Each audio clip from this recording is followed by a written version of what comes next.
जय हिंद विद्यार्थियों, आज हम बात करेंगे कला संकलन कक्षा 9 स्केल ड्राइंग के बारे में। जैसा कि आप देख रहे हैं कि हम चित्र नंबर 1 की पेपर बांट के पर अभी आज हम बात करेंगे। इसकी लंबाई, चौड़ाई और ऊंचाई आपके पास डिस्प्ले पर इस प्रकार से दी है। चलो देखते हैं। प्रिय विद्यार्थियों, ये आपके कला संकलन की पुस्तक है जिसमें कि आप जैसा कि देख रहे हैं कि ये चित्र नंबर 1 में एच नामक एक आपके पास ऑब्जेक्ट दिया है, जिसकी जो है अभी हम लंबाई, चौड़ाई और ऊंचाई आपके पास दी है और इसको लेकर के हम आज ये पेपर बांट करेंगे। तो आप इस प्रकार से एक शीट लेंगे, ड्राइंग शीट, जिसमें कि चारों तरफ से हाशिया लगा होगा, ये आप देख रहे होंगे। और इस शीट को लेकर के आप जो है लंबाई, चौड़ाई और ऊंचाई आपके पास इसमें दी होगी। तो यदि आपका शीट को देखना है, यदि ऑब्जेक्ट की लंबाई अधिक है तो शीट को लंबाई की ओर, यदि इसकी ऊंचाई अधिक है तो शीट को ऊंचाई की ओर। जैसा कि इस स्केल में दिया है कि आपके पास इसमें ऊंचाई अधिक है तो हम शीट को ऊंचाई की ओर लेंगे। तो जिधर को आपका लंबाई दी होती है उधर को आपने लंबाई जमा चौड़ाई लेना है, और जिधर को आपका ऊंचाई दिया है उधर को ऊंचाई जमा चौड़ाई लेना है। तो यहाँ पर आप देखेंगे कि चौड़ाई यहाँ पर आपके पास कॉमन दी है। तो इस स्केल को बनाने के लिए आपके पास स्केल कार्ड दिया है M7, यानी कि 1 सेंटीमीटर और 5 सेंटीमीटर का। तो आप जैसा कि देख रहे होंगे, लंबाई जमा चौड़ाई प्लस करके हमारे पास आया है 20 सेंटीमीटर। आप हाशिए के इस कोने से या किसी भी एक कोने से आप लंबाई जमा चौड़ाई यहाँ पर काटेंगे। जैसे कि आप यहाँ देख रहे हैं, हमने यहाँ पर 20 सेंटीमीटर लिया है। अब उसी कोने से दोनों तरफ, दाईं तरफ भी और आप इधर नीचे की तरफ भी जो है लंबाई जमा चौड़ाई जमा करके, जैसा कि हमारे पास यहाँ पर आया 30 सेंटीमीटर, तो आप इसी कोने से नीचे की ओर 30 सेंटीमीटर काटोगे। अब आपने यहाँ देखना है कि जिधर को लंबाई जमा आपने चौड़ाई काटा है उधर को आपने जो है वो 3 बराबर भाग करने हैं। और 3 बराबर भाग करने के लिए आपके पास जो यहाँ पर नियम है वो मैं आपको यहाँ बता रहा हूँ। आप इसको हाशिए के बाहर भी ले सकते हैं। आप क्या करें कि इस दोनों तरफ जहाँ पर आपका लंबाई जमा चौड़ाई और लंबाई जमा ऊंचाई आया है, उन दोनों बिंदुओं से आप एक न्यून कोण खींच लें और आगे बची हुई रेखा, हाशिए तक की बची हुई रेखा को जो है लंबाई जमा चौड़ाई की तरफ 3 भाग और इधर को 5 भाग आप बराबर करेंगे। तो सबसे पहले देखते हैं कि 3 भाग हम किस प्रकार से करेंगे। इसके लिए आपने एक प्रकार लेकर के न्यून कोण के, या डिवाइडर भी आप यहाँ पर ले सकते हैं, प्रकार लेंगे और अपनी मर्जी से जो रचना की रेखा है इसके ऊपर अपनी मर्जी से 3 बराबर भाग आप यहाँ पर ये इस प्रकार से काटोगे। यहाँ पर थोड़ी रेखा कम होगी तो हम थोड़ा रेखा को यहाँ पर आगे बढ़ा देंगे इस प्रकार से। अब क्या होता है कि इसके तीसरे भाग को रेखा के अंतिम बिंदु पर मिलाया जाता है। ये छठी में हमने ये प्रश्न किए कि किसी एक रेखा को 5 समान भागों में या 3 समान भागों में कैसे बांटना है।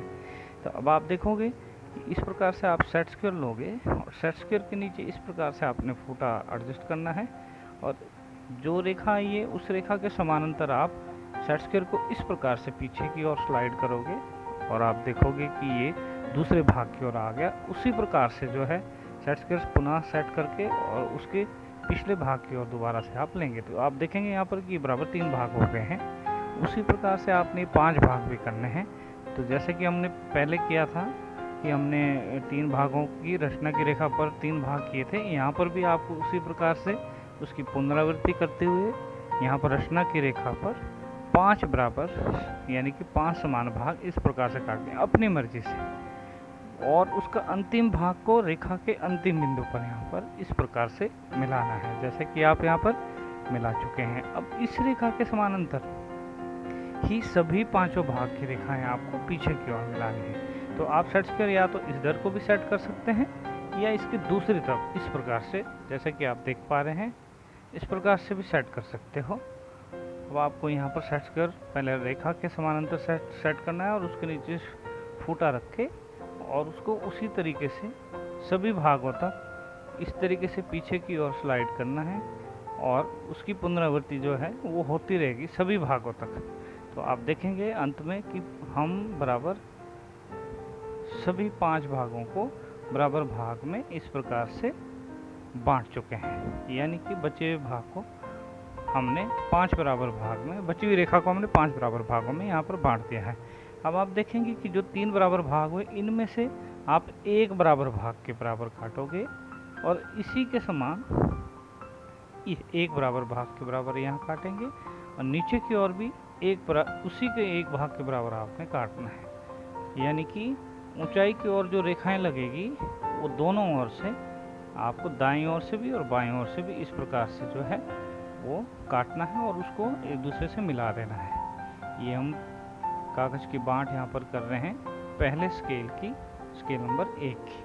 आप यहाँ देखें कि मैंने ऊपर रेखा पर जो है ये रेखा यहाँ पर मिलाई है। आप जहाँ 2 लिखा है आप वहाँ मत मिलाएं, रचना की रेखा पर नहीं।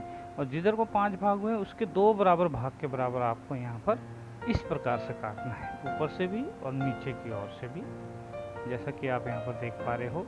और इसको फिर आपने एक दूसरे के साथ मिलाना है। और ये आप रेखाएं जो है वो बिल्कुल हल्की रेखाएं यहाँ पर लगाएं, क्योंकि ये सभी रेखाएं बाद में मिट जानी है। आपका पेपर डिवीजन जो होगा या जो कागज़ की बांट की जो रेखाएं बाद में आएगी वही आपके पास यहाँ पर रहेगी, तो इसलिए आप यहाँ पर ये हल्की रेखाओं का प्रयोग अधिक से अधिक करें। अब ये जो बीच का जगह है, इसके बीच में आपका जो है यहाँ पर लंबाई और चौड़ाई आपको यहाँ पर काटनी है और इधर को ऊंचाई और चौड़ाई आपको काटनी है। आप देखेंगे कि ऊपर से नीचे की ओर आप ऊंचाई लेंगे और नीचे से ऊपर की ओर चौड़ाई लेंगे। सबसे पहले यहाँ पर हम जो है दाईं से बाईं ओर जो है लंबाई कितनी दी है 20 सेंटीमीटर, तो उसको हम यहाँ काटेंगे। और बाईं से दाएं तरफ जो है वो हम चौड़ाई काटेंगे जो कि 5 सेंटीमीटर दिया है। उसी प्रकार से निचली तरफ भी बाईं से दाईं तरफ जो है, दाईं से बाईं तरफ 20 सेंटीमीटर और दाएं से बाईं तरफ 5 सेंटीमीटर। ये ऊपर से नीचे की ओर, ऊपर से नीचे की ओर वहाँ से आप ऊंचाई काटोगे और ऊंचाई हमारे पास दी है यहाँ पर 25 सेंटीमीटर, आप देख लें। और नीचे से ऊपर चौड़ाई हमारे पास 5 सेंटीमीटर, क्योंकि चौड़ाई लंबाई के साथ भी आती है और ऊंचाई के साथ भी आएगी। चौड़ाई जो है वो दोनों में कॉमन यहाँ पर हमारे पास रहती है। तो ऊपर से नीचे की ओर जो हमने ऊंचाई काटी है, ऊंचाई के साथ वाली जो रेखा है ये हमारे पास आधार रेखा के रूप में यहाँ पर एक रेखा आ जाएगी, जिसका हमने नाम यहाँ पर रख दिया है XY रेखा। ये यानी आधार है, इसके ऊपर हमारी जो है वो हमारी स्केल बनेगी। इसी प्रकार से नीचे की ओर जो हमने ये रेखाएं काटा था उसको आप इस प्रकार से एक दूसरे से मिला देंगे। अब आप यहाँ पर देख पा रहे होंगे कि ये जो हमारा पेपर बांट है वो 4 भागों में यहाँ पर विभाजित हो गया है। और अब ये साइड की जो भी भुजा हैं इनको आप मिटा देंगे और मिटाने के बाद इस प्रकार से आपके पास जो है आप पेपर डिवीजन आपका इस प्रकार से यहाँ पर दिखेगा। एक बात आप ध्यान दें कि जो आपका प्रोजेक्शन प्लान का जो हिस्सा है वो एक वर्गाकार आपके पास यहाँ पर होना चाहिए, जैसा कि आप देख पा रहे हैं।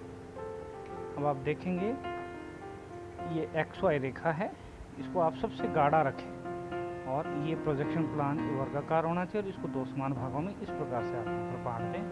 पहला हिस्सा एलिवेशन यानी कि सम्मुख दर्शन, दूसरा हिस्सा साइड यानी कि पार्श्व दर्शन, तीसरा हिस्सा प्लान यानी ऊपरी दर्शन और ये प्रोजेक्शन प्लान। तो इस प्रकार से आपका ये जो है यहाँ पर पेपर बांट हो जाएगा। पेपर बांट होने के बाद आपने कौन सा स्केल इसमें प्रयोग किया है पेपर बांट के लिए, उसका भी आपको यहाँ पर एक नमूना यहाँ पर बनाना होगा। तो आप इस प्रकार से अपनी इच्छा से एक रेखा ले लीजिए और यहाँ से इसको बिल्कुल लंबवत आधार पर लेने के बाद 3 इस तरीके से छोटी बड़ी रेखा लेकर के आप इस तरीके से बना दें। और जो स्केल कार्ड आपके पास दिया है और जो इसमें आपके पास सेंटीमीटर दिया है उसी सेंटीमीटर के समान आपको डिवाइडर से यहाँ पर, जैसे कि 1/5 का हमने यहाँ स्केल कार्ड लिया तो 1/5 यानी 5 सेंटीमीटर आपको डिवाइडर से छोटा करके इस प्रकार से यहाँ पर काटना है। और 5 का यहाँ पर अनुपात है तो 5/5 के बराबर भाग आप आगे की ओर भी काट लें, जैसा कि आप यहाँ पर देख पा रहे हो। अब इसी सेट स्केल से लंबवत आप यहाँ से नीचे की ओर रेखाएं लगाएं और निचले वाली रेखा पर एक आप बिंदु वहाँ पर अंकित कर दें, ताकि आप वहाँ से न्यून कोण लगा करके वहाँ पर, अभी हम आगे आपको बताएंगे, ये इसका 5वां भाग जो आएगा उसकी रेखा आपको बीच वाली रेखा तक आगे बढ़ानी है। ये 5/5 सेंटीमीटर के जो यहाँ पर भाग हमने बनाए हैं उसको आपने इस प्रकार से यहाँ पर अंकित करना है। ये स्केल कार्ड यहाँ पर बनाना बहुत ज़रूरी है। और इसमें जो है आपने सभी भागों को इस प्रकार से न्यून कोण पर नीचे मिलाना है। नीचे आप इसमें लिखेंगे 1 सेंटीमीटर अनुपात 5 सेंटीमीटर। तो आप देख रहे होंगे कि ये हमारे पास पेपर डिवीजन यहाँ पर कंप्लीट हो गया है। और अब मैं आपको अगले वीडियो में जो है इस पेपर डिवीजन के अंदर किस प्रकार से स्केल नंबर 1 का चित्रण करना है वो आपको विस्तार से बताऊंगा। तो अगली वीडियो आप इसके बाद अवश्य ज़रूर देखें।